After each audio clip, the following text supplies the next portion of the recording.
says it's the end of time, and the Mississippi River, she's a going dry.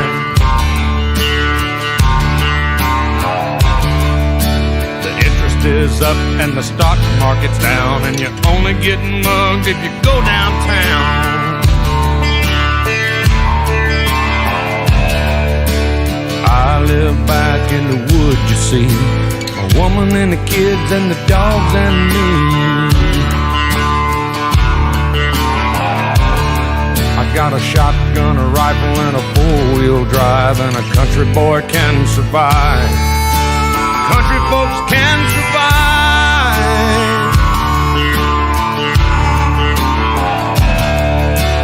I can plow a field all day long. I can catch catfish from dusk till dawn. Make our own whiskey and our own smoke too. Ain't too many things these old boys can't do.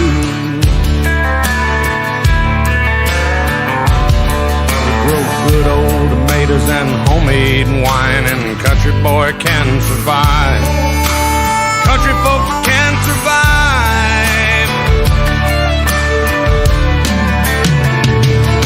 Because you can't starve us out and you can't make us run. Those wooden old boys raised on shotgun.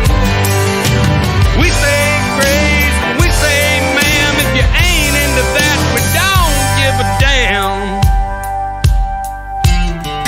We came from the West Virginia coal mines and the Rocky Mountains and the western skies. And we can skin a buck, we can run a trot line, and a country boy can survive. Country folks can survive.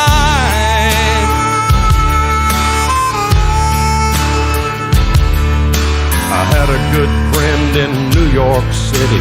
He never called me by my name, just Hillbilly.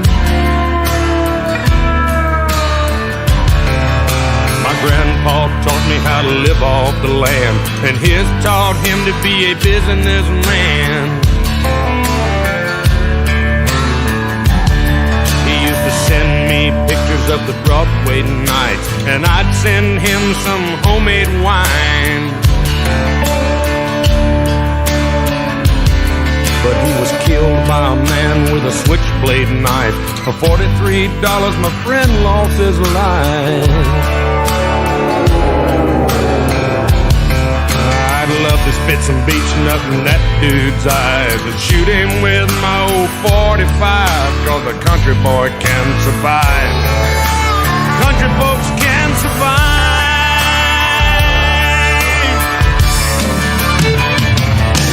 Cause you can't stop us out and you can't make us run, cause we're them old boys raised on shotgun. We say grace and we say ma'am. If you ain't into that, we don't give a damn. We're from North California and South Alabama and little towns all around this land. We can skin a buck and run a trot line, and a country boy can survive. Country folks can survive. Country boy can survive. Country folks can survive.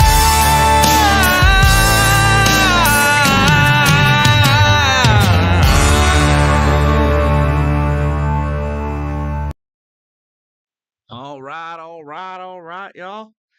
Your boy Majestic fucking Falkor. That's right. Is back at it once again. Oh man, good to see everyone in here. We got Mr. Turd Ferguson, Willow Angel, Ellie, SAB Dweller. Welcome, y'all. Thanks for stopping by. Tonight we are going to do one of my favorite animals of all time, sharks. Love them or hate them, they're going to be here. Fun fact, if you didn't know, sharks have actually been around longer than trees have. So, if you didn't know that or have, well, now you do. Hey, Rachel D. Good to see you. Thanks for stopping by. Oh man, good to see everyone. And another fun fact, your boy Majestic here is actually thinking about going back to school and getting my degree in marine biology. Because I freaking love these sharks so much and I just want to study them. They are fantastic animals and I will just nonstop talk about them. Anyways, before well, without further ado, let's get into it, y'all. I can't wait. We got a great lineup. And don't be afraid to ask me any questions about sharks. I will try my best to answer them. And if not, I will get back to you and tell you myself. Anyways, so let's get back into it, y'all. Let's see. Our first thing, well, it would be nice if Falkor was ready. I just wasn't ready. I just literally put everything together right when I got off of work today. so just bear with me for a second, y'all. Let's see. So we're gonna do one of my favorite species. Well, not many people know about them. Is makos. So they are very. If you guys don't know, a mako shark is what I have in right here in stream. They are a fun fact about them before we get into this story. Makos are mackerel, like cousins of the like they're part of the mackerel family. So they're cousins to the great white. So they're going to be darker on top, as you see right here. Maybe before we get into it, before I keep blabbering about. So like you can tell. So makos, they're going to be dark on top, and they have 5. I think the 2 and then up to the left. Like if you can tell, they're dark on top and then white on the bottom. So like when you're looking from either direction, they're gonna blend in with the environment, like in their surroundings. And then on top of that, I call them the cheetahs of the sea. That's right, cheetahs of the sea.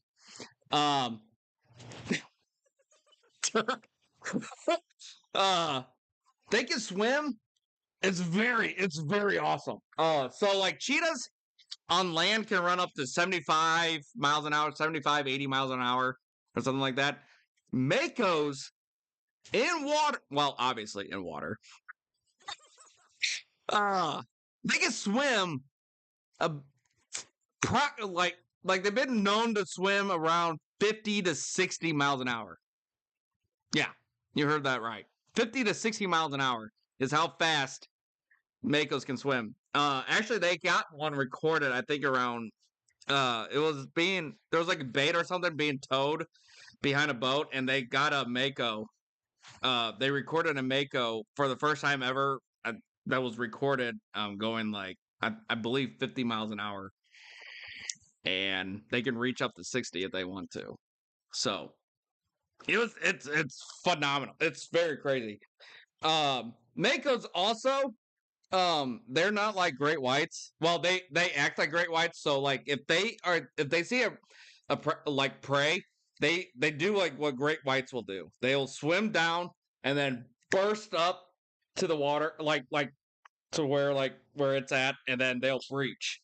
And then plus if you catch them, like a lot of sport fishermen like to catch them too, because once when you get them online, they'll do exactly what I said. They'll actually start jumping out of the water and doing flips and stuff. They're very acrobatic, actually. It's pretty neat.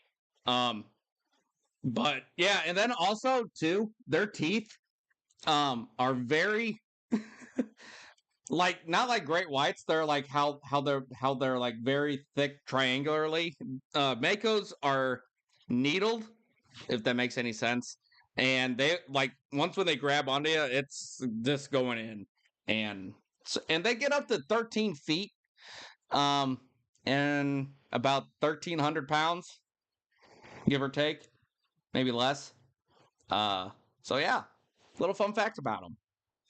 Anyways, I'm going to hold on, minimize this, and then put our video up because this swimmer. We're going back to the Red Sea. Apparently, the Red Sea right now I would avoid at all costs. This I don't think is a recent attack. And what's crazy too is Makos are it's very rare for Makos to attack people because they're out in the deep open ocean.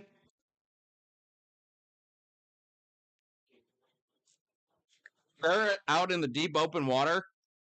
So it's very rare for Makos to come into like shallow-ish water. So yeah. Anyways, back at it. So let's get into this video. And yeah. So like the video that we're getting into today, the first one, this guy gets bitten 5 times by a Mako right here.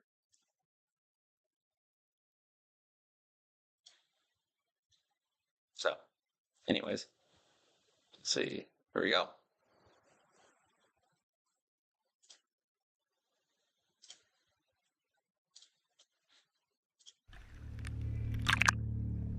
And this is from my boy When Animals Attack. If you guys haven't gone to his channel, go like, subscribe, hit the bell, everything for When Animals Attack. He is the freaking man. In the heart of the Sinai Peninsula, nestled between the arms of the Red Sea, lies the coastal town of Marsa Bereka. It was here, on a seemingly ordinary Tuesday in July of 1996, that an extraordinary encounter would unfold. Martin Christopher Richardson, a 29-year-old American-British man, had been enjoying a swim in the famous waters of the Red Sea with some friends on what was intended to be a day filled with fun and adventure. Little did he realize, however, that he was just minutes away from a deadly encounter with one of the ocean's most formidable. And another fun fact, not many marine biologists and shark biologists, they don't really know much about Makos because we're still trying to figure out like how all species of like the ocean animals and stuff, like we're still trying to figure out all about them.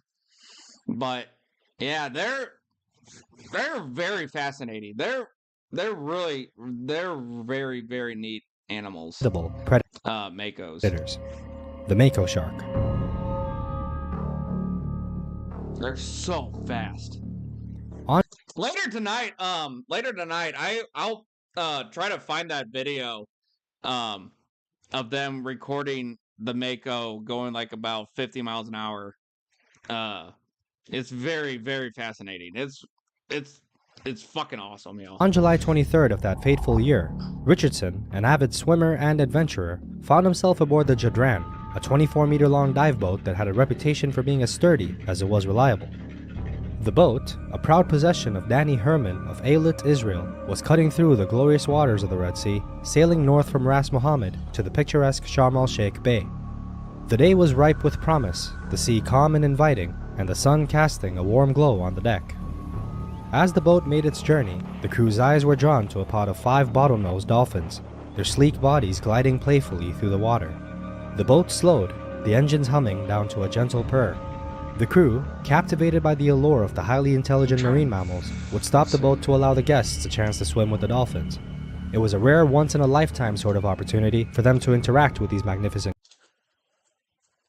creatures in their natural habitat, one that few have had the privilege of experiencing. Wow. Martin, Danny, and Harry Hayward, an English dive instructor with a spirit as adventurous as the sea itself, did not hesitate to seize the moment. The trio excitedly slipped into the water and proceeded to enjoy a swim with the dolphins, their laughter and exhilaration echoing over the Well, that's That's your first mistake right there. I hate to say it. It's get into the water with the dolphins. Ugh.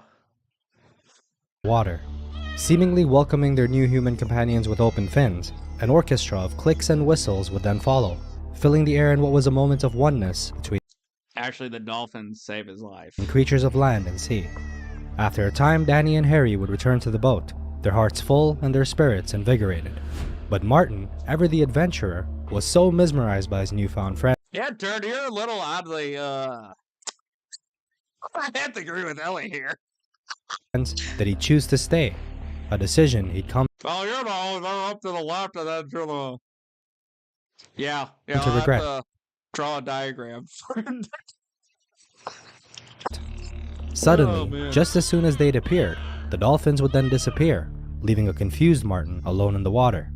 It was precisely at this point that he would Wait, abruptly was so mesmerized by his newfound friends that he'd choose to stay, a decision he'd come to regret. Suddenly, just as soon as they'd appeared, the dolphins would then disappear, leaving If you see... Okay. Shit. Sorry. I muted myself for a second. That's another thing, too. You need to be aware. I'm not saying don't go into the ocean and stuff.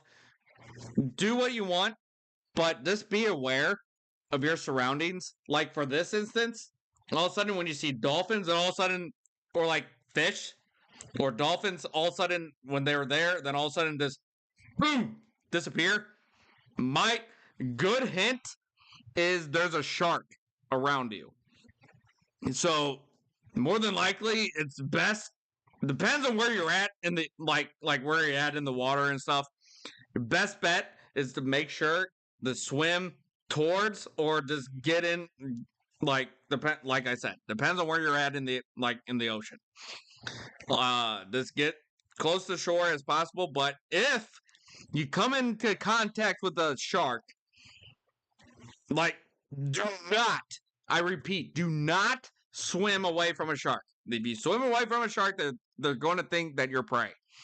So that's why a lot of people make that mistake of swimming away from sharks. Do not swim away. Just stand your ground, look it straight in the eye, and you might have to go underwater for this. But anyways, you have to look like you have to face it. You have to face your fears. But you grab the shark, if it's coming in too hot, grab you can have your hand try to grab it on top of the nose or by the nose, and then you can direct it away from you. And then also on top of that, when you direct the shark away from you, make sure you're cleared from other sharks, because you never know if there's another shark coming from you.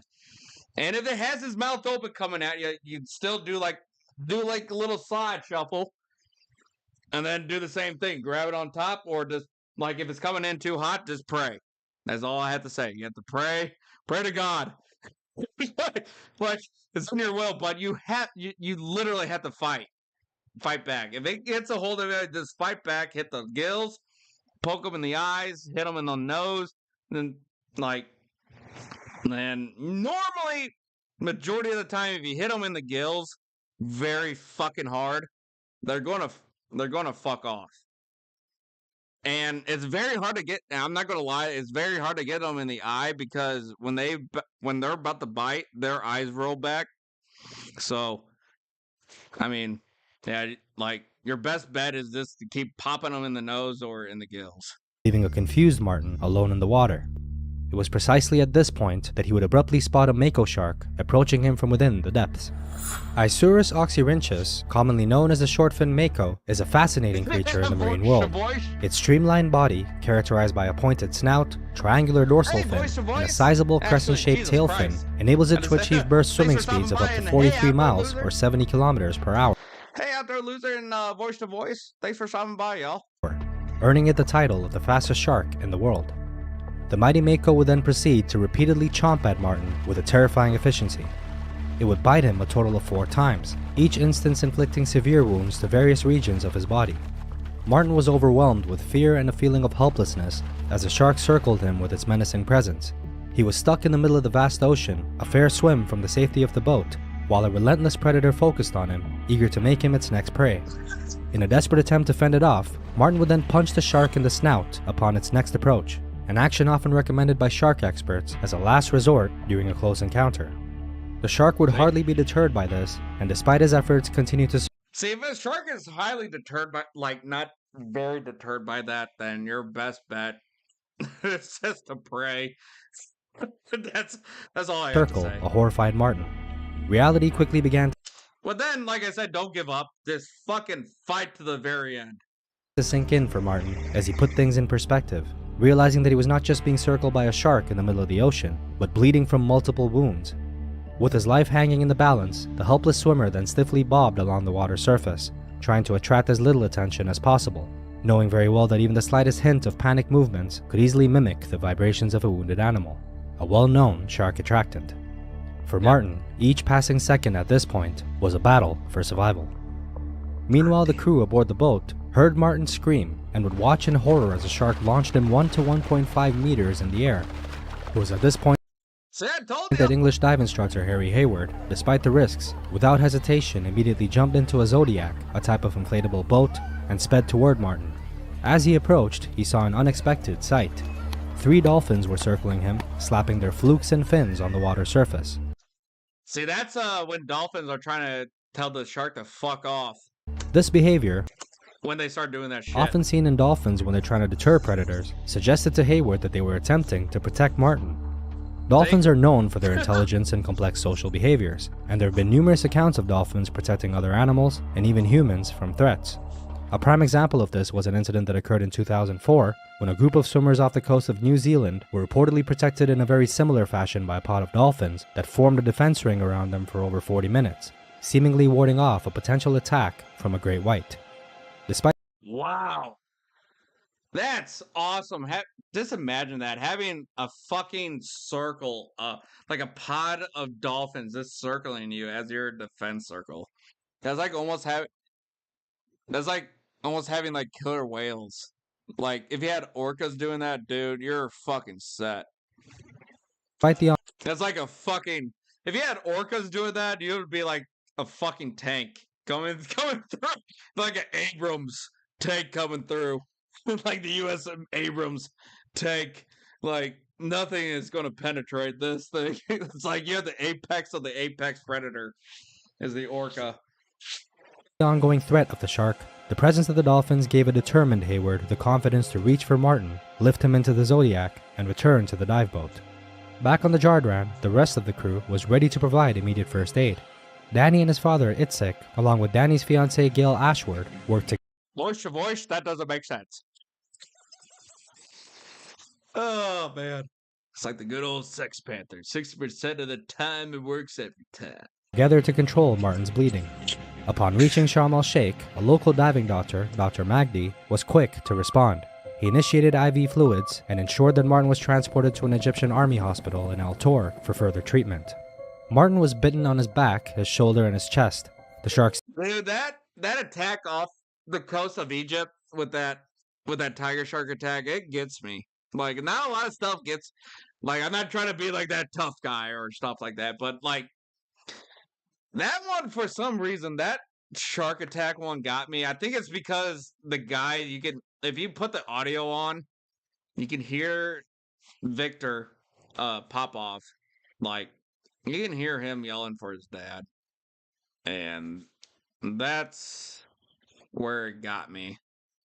Because that was, like he was begging for his dad, and that's where it got me. And but then on top of that, it's very, very educational too, because like you get to see the power and everything of a tiger shark. It's very crazy.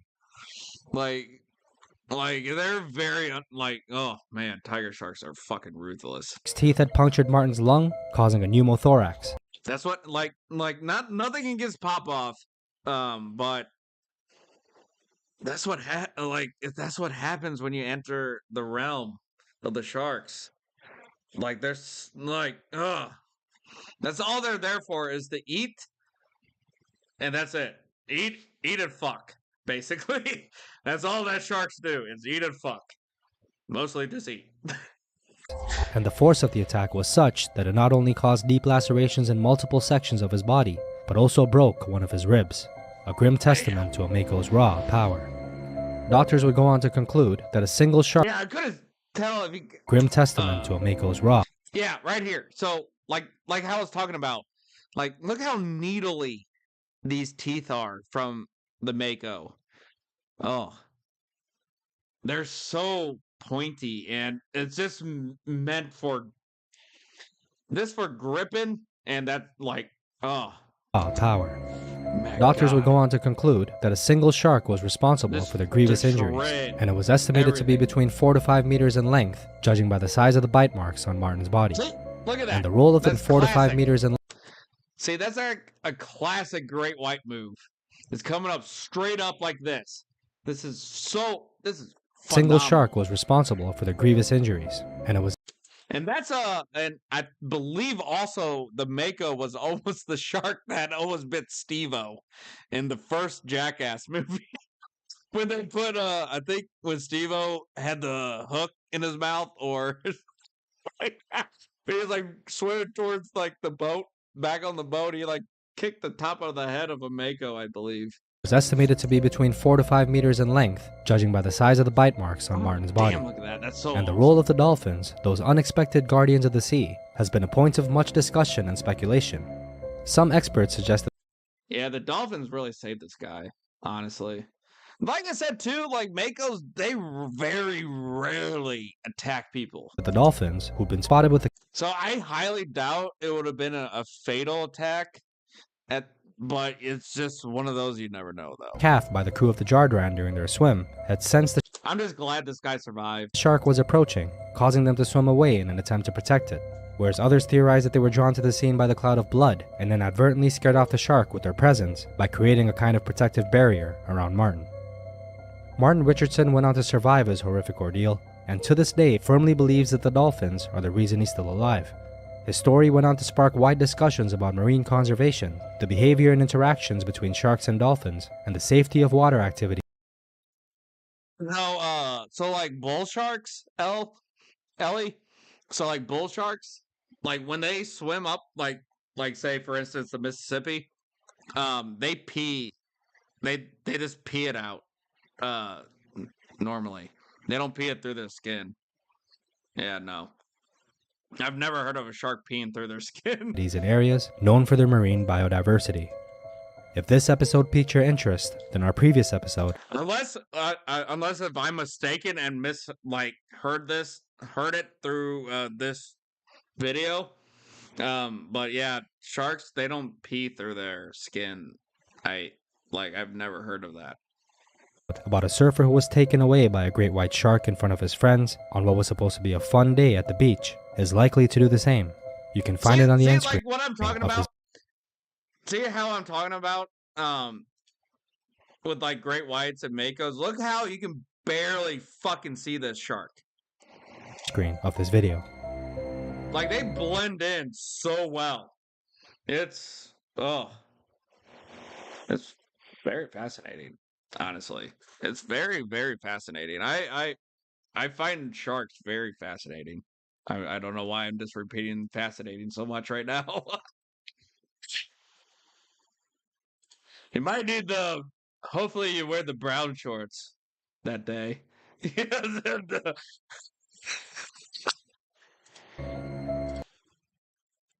Anyways, let's watch. Let's do. Without further ado, let's do this one. Female surfer gets bitten in half by the biggest great white shark in Australia. That's what I said. So, there we go. Story 1. Oh, shit. Well, it would help if I bring this video up. There you go.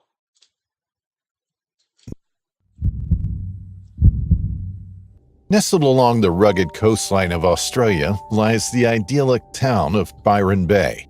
Renowned for its stunning beaches and world-famous surf breaks, this paradise lures adventurers and water enthusiasts from across the globe. However, it's also important to note that it's among the locations with the highest number of shark attacks. Our first story will delve into the heart-stopping tale of a fearless young surfer, Sarah Anderson, and Yeah, voice to voice. So the orcas. This is my theory about that.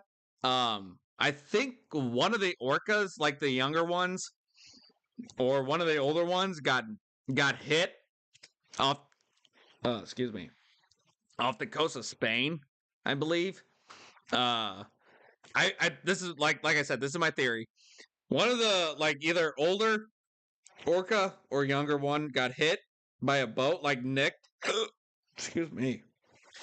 By a boat, and then so they relayed it to the other ones in the area, and that's why they're attacking the boats because they're so smart. In the wild, there's no recorded ever attack or fatality of an orca killing a human in the wild. There's none whatsoever. Now, in captivity, that's a whole different ballgame because of all the horrible stuff that we do to them. I do not agree with it. Putting them on muscle relaxers, Valium, like a shit ton of Valium and stuff. Yeah, go fuck off. That's an orca, not a fucking human. Anyways, yeah, that's my little theory about that. About the orcas over in Spain attacking the boats. It's because I think one of them got nicked, or not nicked, but got not killed, but pretty a significant cut on one of them. And I think they related to each other because they communicate with each other and stuff.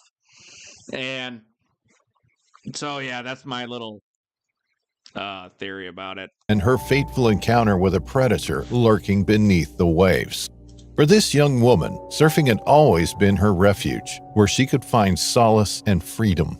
But little did she know that her peace would forever be shaken by a pair of very hungry. So in America, Ellie, yes, shark fishing is legal. But what I do not agree with is the shark finning. So I think it's the Chinese or Japanese. I can't remember. I think it's the Chinese. They'll bring the sharks. Now, granted, this is 60 million that they'll do. They'll bring them onto the ship, cut off all their fucking fins, and then throw them back into the water. Just for their fins, for shark fin soup. And I highly, highly do not agree with that whatsoever. Because you're essentially just drowning the shark. And then on top of that, you're wasting all this other meat on the shark as well. But I do have to say though, I have had shark before. It's actually pretty fucking good. Actually, I've had it on pizza before. Jaws. It was a bright summer morning, August 7, 1981, when Sarah Anderson, an experienced and passionate surfer, paddled out into the turquoise waters of It's not fishy whatsoever, shark. If you do shark correctly, it does not taste like fish at all. It tastes almost like chicken. Belongo Beach. She had gotten a day off from work and decided Almost like gator. Gator is another really weird one. It's not alligator does not taste like what you would think it would. she would not spend it lounging around at home. Honestly, gator tastes like chicken, too. But rather on the beach, in the sun, along with a friend. She and her friend Amanda arrived at Belongo Beach sometime around noon, leaving their boards and personal belongings on the beach while they had a bite to eat. After about 20 minutes, they added some extra wax to their surfboards and carried them into the water. With ease, she skillfully rode Oh, not swordfish pizza, shark pizza. is what I've had. Wave after wave, relishing the serenity of the ocean on a scorching hot day.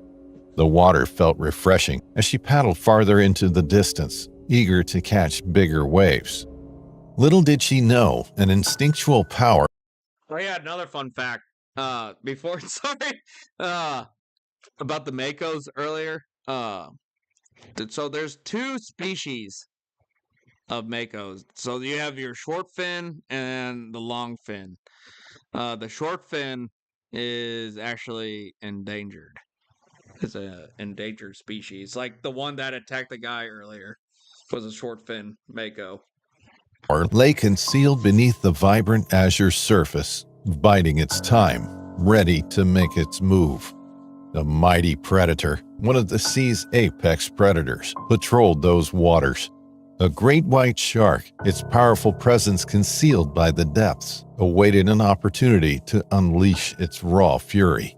They were surfing for close to an hour, catching a variety of waves, both large and small, and eventually their session had started nearing its end, and she was simply left sitting on her board next to Amanda, thinking about how much fun she had. But something felt wrong. She cut her conversation with Amanda as she told her to.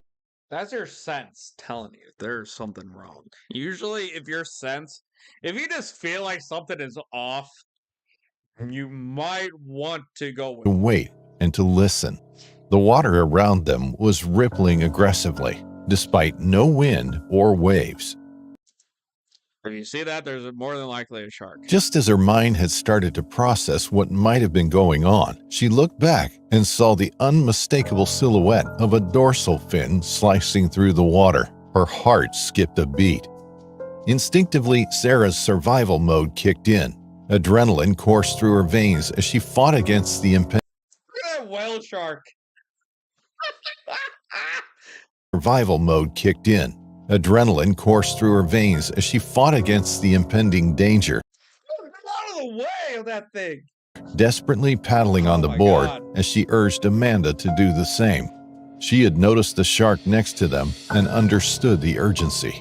The shark closed in, its immense power and stealth Oh yeah, this is my stood favorite. the urgency. Right here, this shark right here. This is one of my favorites right here. That's a bull shark. Good old bull shark. Shark closed in, its immense power and stealth sending shivers down her spine.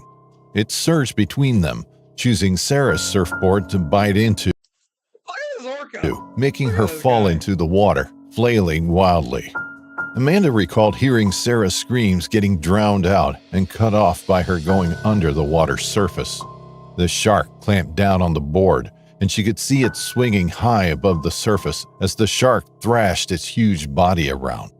After a few moments, it finally let go of the board and submerged again. Fearing it might come back to attack her instead, Amanda paddled forward on instinct, looking back to see Sarah clinging to her board for dear life. She called her, but to no avail. She was vomiting seawater, and her eyes were closed, burning. Between vomiting and screaming, there was nothing she could do. As Amanda tried to circle around and maybe help Sarah, she saw her get pulled under the surface along with her surfboard, which was still strapped to her ankle. Amanda screamed as she realized the shark had returned, and she sat on her surfboard in shock. She remained there, trembling as she saw the water turn a deep shade Now I want some gator now. God damn it. of crimson. She finally saw something come to the surface. It was Sarah, but she was lifeless and floating idly in the water. That's the other thing too. You want to avoid wearing the color red in the water too. If you're in the ocean, just avoid wearing red. It'll minimize your chances of getting attacked. Bobbing up and down, revealing her legs were gone. The shark had taken them along with her best friend's life. She stated that she doesn't remember how she Nice drink of choice is Jameson. managed to get to the shore. Well, yeah, by the way, hopefully, I'm sorry for pausing again. Hopefully, everyone had a great, safe, and happy 4th of July, everyone. Belated. But hopefully, everyone had a great, safe 4th of July. Anyways, Back to the story. let alone call for help. But that incident was enough to deter her from entering any body of water for the remainder of her life. Story 2. John Donovan stood at the edge of the pristine beach, his bare feet sinking into the warm sand. The sun was high, casting a golden hue over the sparkling turquoise waters. John was an adventurous soul, always seeking thrill and excitement in his travels around the world. He had arrived at this remote tropical destination, lured by the promise of untouched beauty and legendary waves. Little did John know that fate had a chilling encounter in store for him. Oh my god, frog legs sound so good right now. One that would forever alter his perception of the ocean's depths. As he prepared his surfboard, memories of his childhood riding the waves flooded his mind. He had always felt A good old crappie. an unexplainable connection to the sea, an affinity that drew him like a magnetic force. As a young man, he would use any excuse to swim and surf whenever possible. At that point, he had been on that beach for a few days, camping and enjoying his free time. He was a hobbyist surfer and taught guitar in a local youth center. With exhilaration, John paddled out into the azure expanse, his heart pounding with anticipation. The waves rose and fell in a mesmerizing rhythm, taking him back to his childhood. An experience Bad as it sounds, Jameson's my water. surfer, John reveled in the thrill of the chase, the adrenaline coursing through his veins. As he rode wave after wave, a subtle shift in the atmosphere sent a shiver down his spine. The air became charged with an inexplicable tension. He was lying face down on his board, paddling forward, unaware of the terror below him. A bull shark, it was My favorite bull sharks, baby. later established, was eyeing John and intending to strike. Unseen by John, the monstrous creature closed in with ruthless precision. Its powerful body sliced through the water, propelled by an insatiable appetite. The shark lunged from below, its jaws clamping down on Oh, that's a first. A whale shark going after a diver? That's a very first I've seen. insatiable appetite. The shark lunged from below, More than likely, this diver deserved it because this is unlike whale sharks I've ever seen doing this to a human. So this diver must have provoked. More than likely, this diver provoked this whale shark into doing something because whale sharks don't have teeth. They just eat plankton. That's all they do. They just have their mouth open. So for this whale shark to go after this diver had to do something fucking stupid to piss this thing off. And they're like the most friendliest of sharks ever, too. its jaws clamping down on John's leg with a bone-crushing force. Agonizing Oh yeah, fun fact about bull sharks. Bull sharks are pound for pound, like how UFC has their pound for pound ranking, like they're number one. Bull sharks out of the sharks are the pound for pound number one ranked shark out of all the shark species. I think their bite force, if I remember correctly, their bite force is around 480 pounds per square inch or something like that, and like the great whites is like 350 or 370, somewhere in that ballpark. And yeah, because like bull sharks, majority of them, because they like to be in the brackish water, so or very murky water too. Like the brackish is like the salt and fresh water, so it's very murky where majority of the bull sharks are, where they swim and stuff. So when they hit and lash onto something, they are not letting go because of visibility wise. So like they can't tell what they're eating or like what they got a grip on. So like when they figure out what they're eating, they'll usually sometimes be like, "Oh shit, never mind," or they'll just be like, "Fuck it, let's go for it." So that's why majority of the time with humans, like like it's pretty bad majority of the time when a bull shark gets a hold of you because they're not letting go. Pain seared through his body, eclipsing all rational thought. The world turned upside down as John fought desperately for his life. He thrashed and kicked, his mind consumed by a primal survival instinct. Blood clouded the water around him. He was forcibly pulled from his surfboard and under the surface. Hey, other guy. He Welcome. Thanks for stopping by. opened his eyes and saw the beast clamping down on his leg. With every ounce of strength left within him, John clawed at the shark's eyes, hoping to blind the beast and buy himself a few precious seconds of respite. The struggle beneath the waves was a relentless battle of wills. John's vision blurred, his body weakening with each passing moment, but he refused to succumb, fueled by an indomitable spirit and an unwavering determination to survive. As expected, his gouging the shark's eyes did nothing to stop it, making it only angrier. Desperately thinking, he Yeah, you're just gonna piss him off. Like I said, your best bet is just to rock him really good in the gills or right on the nose. thrust his arms as far out in front of him Once when you get in the gills, just grab into the gills and just grab it because that's how they have to breathe and stuff. And so more than likely they're just gonna let go. Like do like what the shark does, just grab onto their gills, like grab inside of their gills and never let go of that thing until they let go of you. himself as possible, grabbing the shark's gills and pulling with everything he had. It thrashed more, sending waves of electric pain in John's body, but its jaws weren't as tight as before, allowing John to seize the opportunity. In a final act of defiance, John summoned his last reserves of strength. With a mighty surge, he freed himself from the shark's grip, leaving a trail of flesh and agony in its wake. He propelled himself upward, desperate for air, praying that the shark would not recover too quickly. Gasping for life, That's another terrifying video. That tiger shark right there. praying that the shark would not recover too quickly. Yeah, this tiger shark right here sprints at this kayaker in Hawaii. Like sprints and then bites the shit out of his kayak.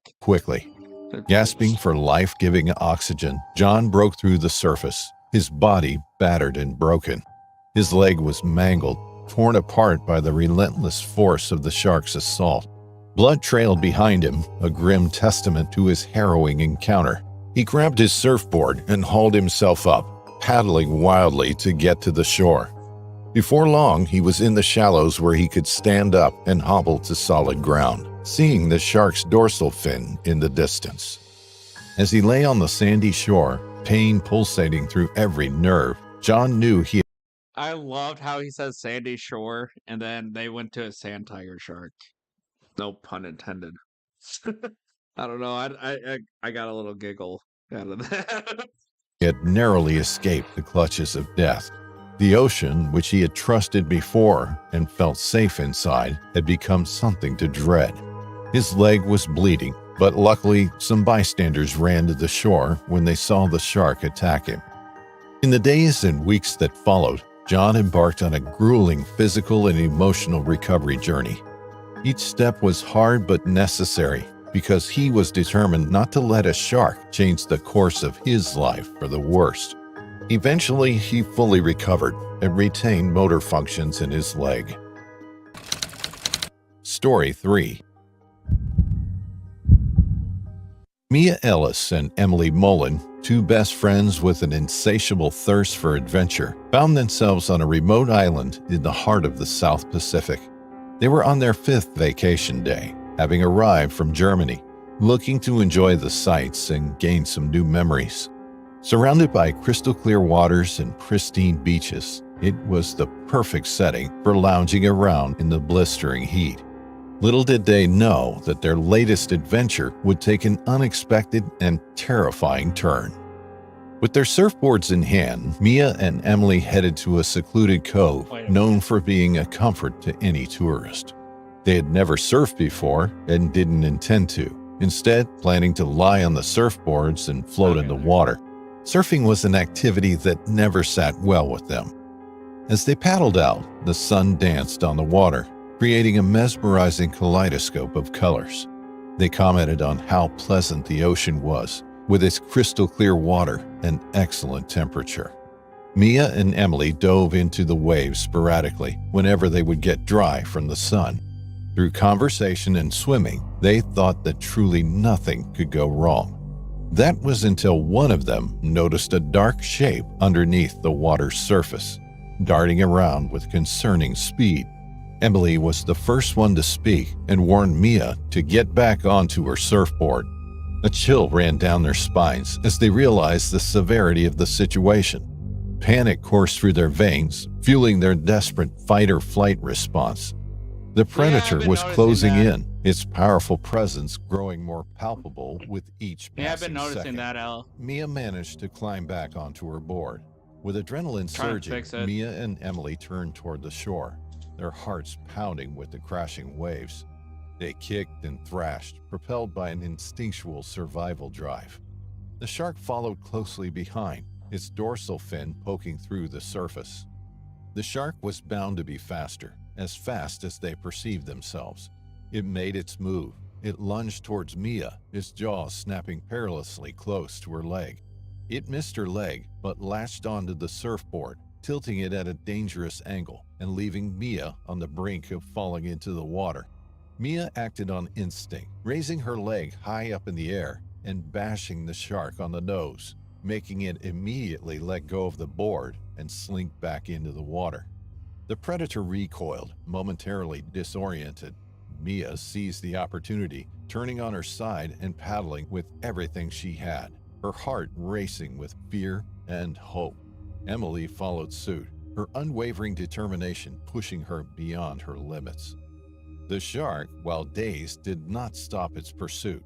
It swam behind them, but never managed to catch up, as the pair had already reached the shallows, and they were safe.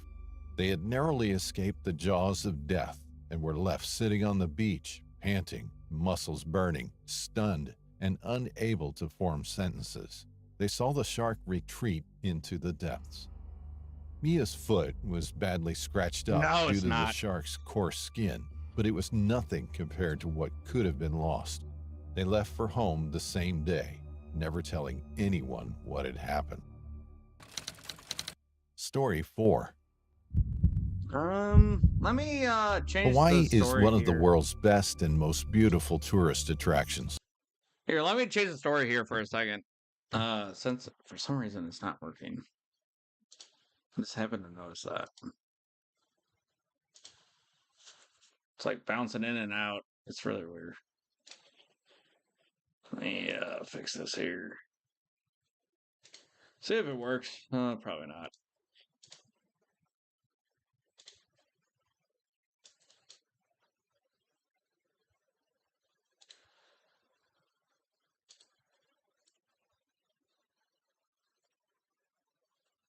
Owing to its lush landscapes and extremely appealing waters. Natives consider themselves lucky to live there, and one of those was Emma Marsh, a young woman who found herself face to face with sharp-toothed death. She worked as a dental technician in Hawaii, living on the promenade beside the beach, and frequently went kayaking as a hobby. Emma had always been drawn to the sea. Growing up on the coast, she developed a deep love for the ocean and its wonders. There we go. I think I fixed it Max, finally. her faithful canine companion, shared her enthusiasm for outdoor adventures. Together, they explored countless beaches and hidden coves, creating treasured memories. Max was a golden retriever and fiercely loyal to his owner. On June 23, 1996, Emma and Max went outside to the beach, where Emma had a kayak handy whenever she felt like paddling out.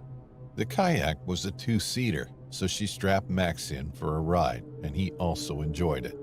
The weather was Face to pleasant, face. and the waves were not harsh, allowing them to go out some distance in peace. She gave Max treats along the way to make him Oh, feel go more figure, the comfortable golden and arches. calm.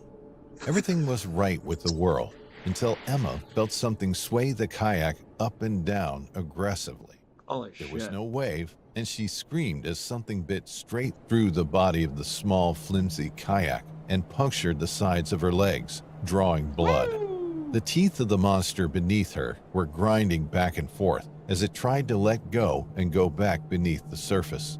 It freed itself from the kayak, and Emma's hands trembled as she fought to maintain her composure, legs searing from the puncture wounds. Time seemed to slow down as the predator lunged toward the boat, jaws wide open. Emma's heart leaped into her throat, her adrenaline surging as she made a split-second decision. Max was barking the entire time, teetering on the edge of the kayak, while Emma groaned in pain and tried to steer them to safety. Without any warning, the shark attacked again. It bit into the side of the kayak where Max was, jolting him out of the straps and sending him flying into the water. Emma screamed for him, but he was already in the water, frantically dog-paddling toward her. She outstretched her arms and took him by his paws. Just as she managed to heave him out of the water, the shark broke the surface again, biting Max by the end of his hind leg, but it didn't have enough to land a clean bite. She pulled him in time and paddled back to shore. The holes in the small kayak were leaking water inside, and time was of the essence, so she paddled with everything she had, all while Max was yelping in pain, shaking in his seat. She somehow managed to cross the 30 yards to the shore, never stopping, and they made it to the shore just in time, just as the water in the kayak was starting to weigh it down and make it sink. In a panic, she snatched Max out of the kayak and rushed him to her backyard, where she could look at his leg. It was cut badly, but there was no severe damage, and he would be okay. A trip to the vet later proved that to be true, and Emma's wounds were also only superficial, although they were close to cutting tendons and arteries. Miraculously, none of that happened. The pair was on the mend for a few weeks following the incident, as Emma could barely get Max outside, let alone into the water. He never did get over his fear of the ocean, and Emma never wanted to subject him to that trauma again. Love that scene. I love that scene of Josh. Ocean, and Emma never wanted Smile, you son of a bitch. to subject him to that trauma again. Story 5. In the picturesque Port Macquarie, nested along shores, two high school friends, Ethan Byers and Lily Monroe, thought they would skip school for the day and go for a swim. It was a warm spring day, the sun beaming down from a clear blue sky, and the monotony of their daily routine drove them to give in to a moment of rebellion. Ethan, a charismatic and thrill-seeking teenager, proposed skipping school and venturing to a Oh yeah, put Falkor in his Speedo. Oh yeah, baby. secluded cove along the shore. Lily, who I wish I had the confidence enough to to wear a fucking Speedo. shared his thrill-seeking spirit, couldn't resist and agreed to go with him for the day. Leaving the confines of the school behind, Ethan and Lily set out on their journey with bicycles so they could come home more easily. The anticipation grew with each pedal stroke as they neared the cove, a hidden gem tucked between rocky cliffs and embraced by the turquoise embrace of the ocean. The cove was completely isolated from where people might like to walk, so they thought it was the perfect place where no one would find them. The marine life teemed with a diverse array of creatures, but mostly just small fish and the odd crab. They left their backpacks in the corner of the cove under some trees and immediately went swimming. The pair had known each other for a long time, and such outings were common. They swam in the water, relaxing as the weather was ideal for a swim.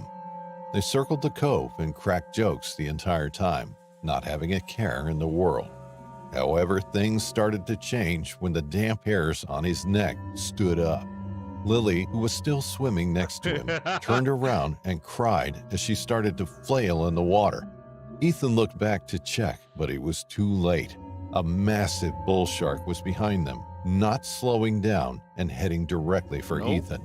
He tried to swim back to the shore, but the shark had already caught up and clamped down on his right hamstring, not letting him move his leg.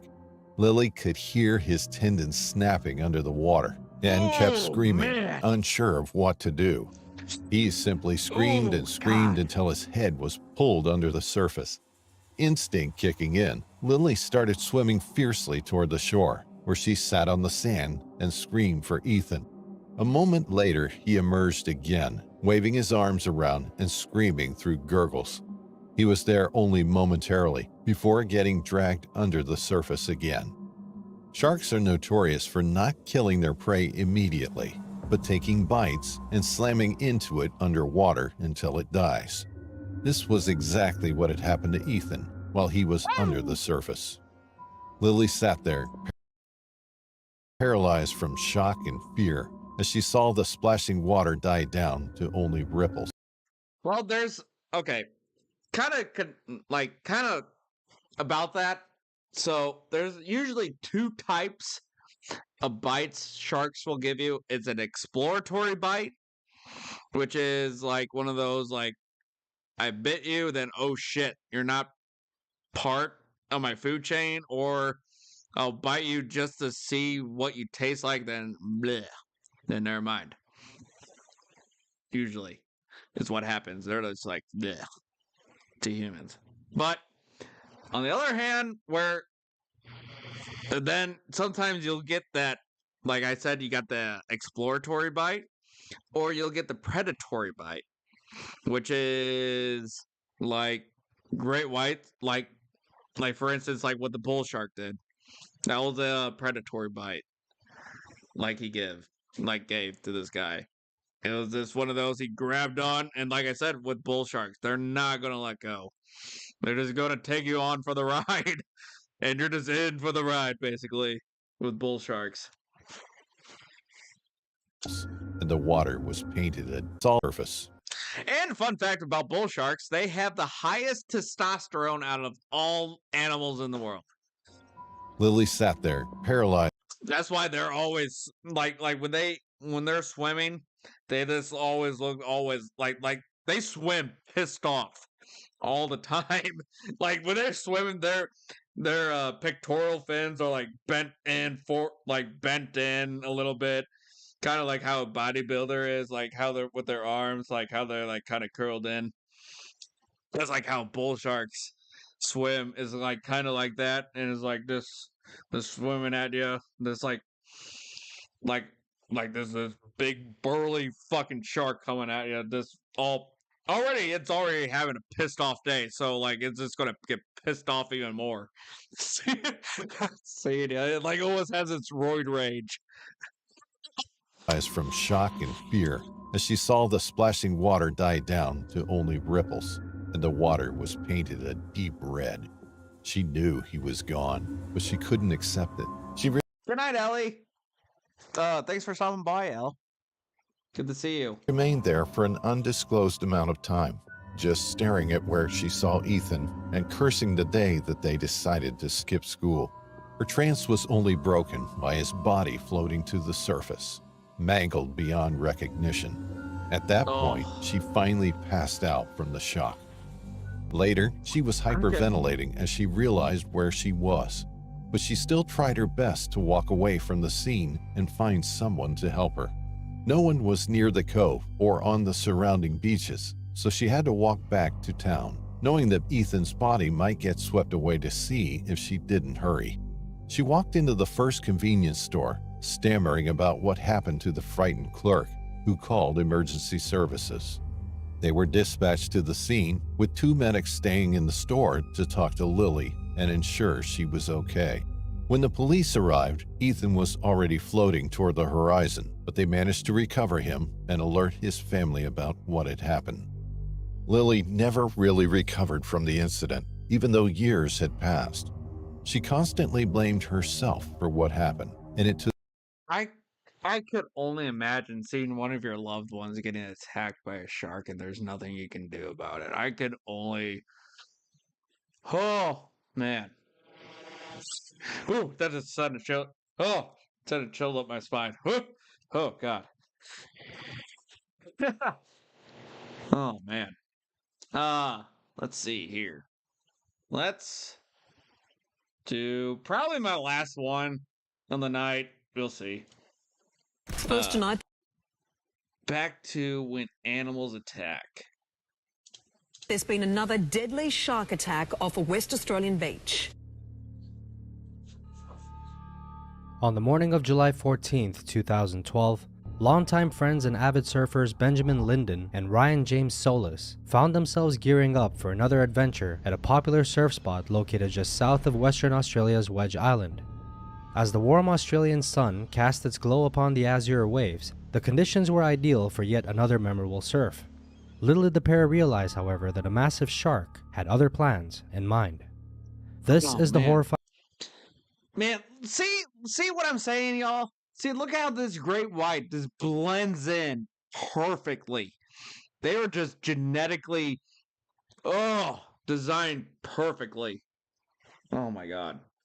I love great whites. I actually, just sharks in general, I love. They're just... true story of Benjamin Linden's fatal encounter with one of our ocean's most formidable...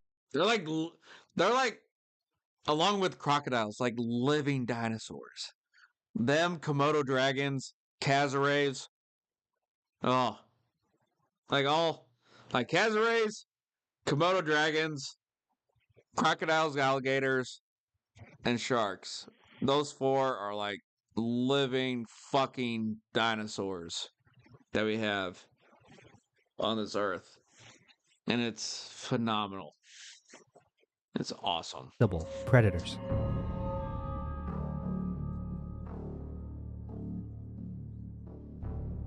Born in Subiaco, Australia in January 15th of 1988, Benjamin Charles Linden was a man full of dreams and ambition.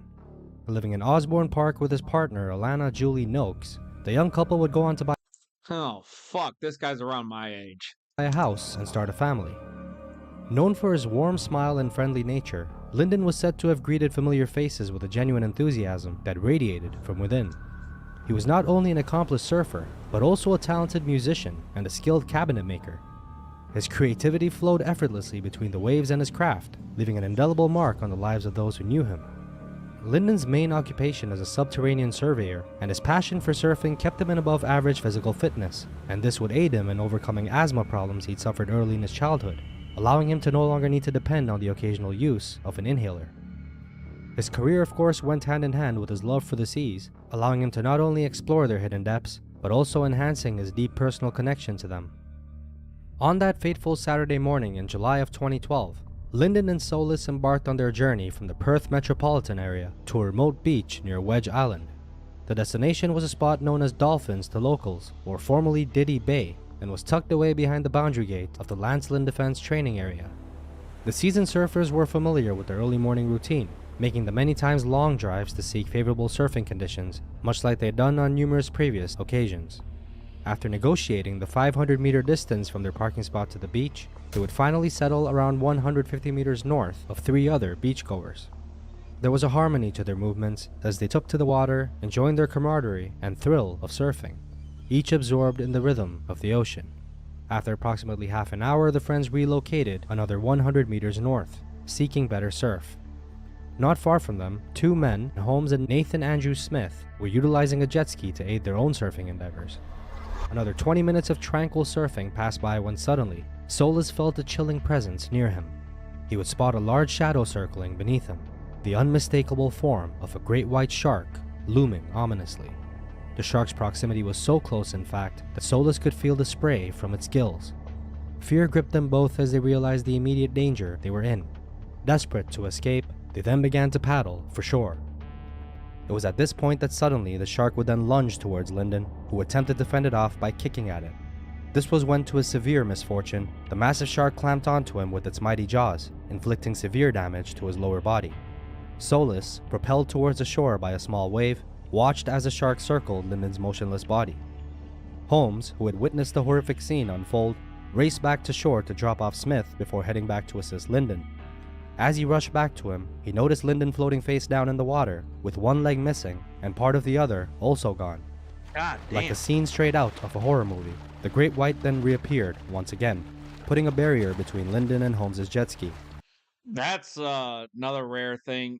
Well, not really rare, but like normally great whites, after they hit, like if they attack a human, majority of the time they will hit you and then fuck off. But it's very, like, not very common for a great white to re-come back. That means they just want to. It must have been a starving great white to eat a human. thwarting his rescue attempt. I mean to come back and do like another, like, it must have been starving. Then helplessly watched as a shark once again seized Lyndon's body and swam towards the shore. And a few minutes later, Holmes would watch in horror as Lyndon's body was nowhere to be found in the shark's mouth as it swam right by him and back out to sea. Holmes and Solis, united in their desperation, began scouring the waters for any sign of Lyndon. However, despite intense searches, all they would find is a surfboard with a bite taken out of it by the shark. Wow. Emergency services were promptly alerted, and a search was conducted across land, sea, and air. However, despite their thorough efforts, no traces of Lyndon were found. The bite mark on Lyndon's surfboard was later examined by Dr. Rory Macaulay, a senior research assistant with the Department of Fisheries, and his conclusion was sobering. The bite mark had indeed been made by a great white shark, just as Holmes and Solis had reported, and it measured approximately 3.5 to 4 meters in length. Following the incident, beaches were closed by police who continued their search for Lyndon's remains, and the Department of Fisheries would discontinue their search for the suspect shark as the shark managed to effectively elude them behind the vast expanse of the ocean. We've sent some shark capture gear up, and the order's been given for us to attempt to catch a shark if we're able to. In the tight-knit coastal community, whispers of an impending tragedy had been circulating for days. In fact, local resident Paul Burke couldn't shake off the ominous sense of dread as he listened to reports of a looming danger lurking beneath the waves. By the time I got out there, half of him had been taken, and the shark was circling, and the local surfers, they've been keeping a watchful eye on a particular shark that's earned itself a fearsome reputation. They've dubbed it Brutus, an apt name for a predator with a gut the size of a 44-gallon drum.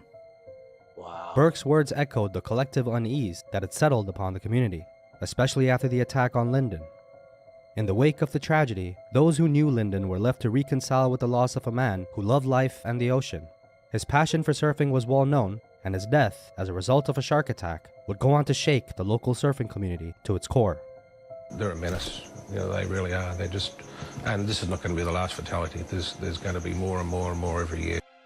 While its death was ultimately ruled as misadventure, it served as a stark reminder of the power and unpredictability of nature, even to those most familiar with its rhythms.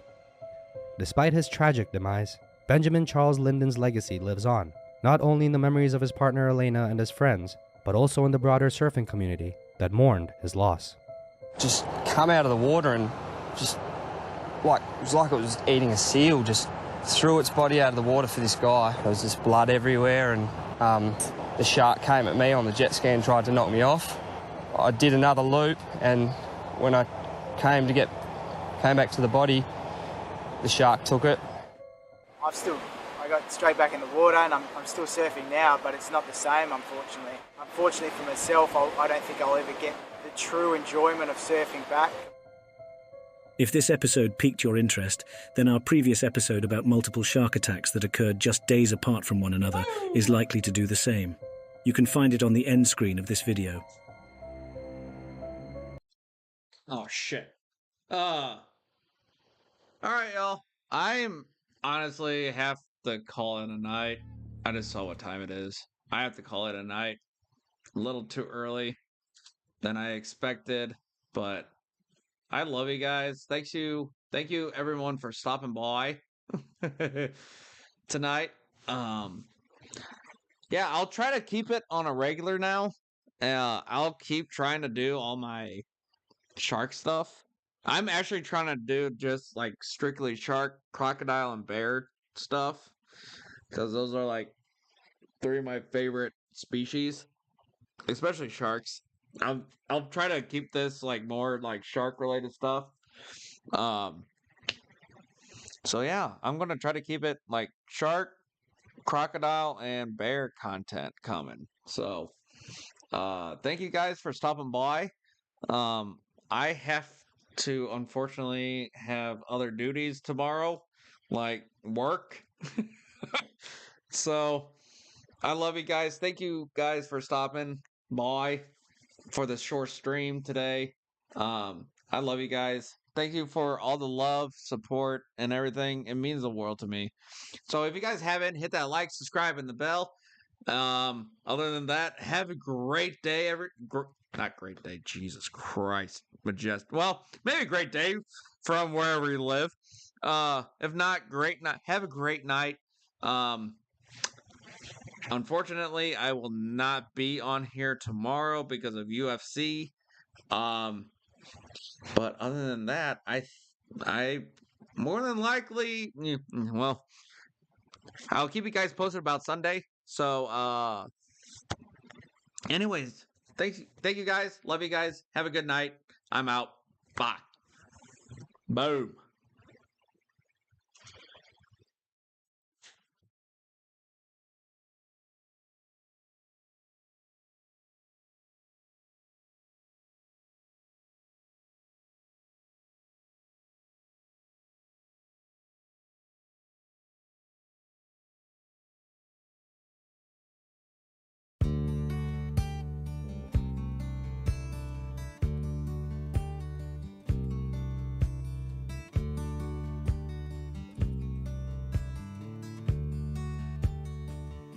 She works in the bank and she works in the store, and she don't go for that old stuff anymore. She likes to get high and listen to the band. She likes to make love to her kind of men. These outlaw women, the first of their kind. Outlaw women, they got here right on time. Outlaw women, they don't need any guns. Outlaw women, they're just out for fun.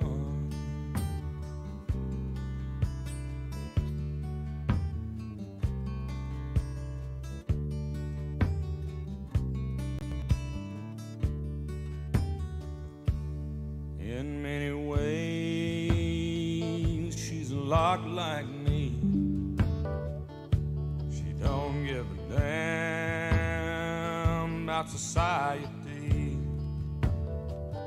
Might be a little rich girl, she might be poor. She might be a married woman that needs a little more. Yeah. She's an outlaw woman, first of a kind. These outlaw women, riding high in 79. These outlaw women don't need any guns. These outlaw women just out for fun.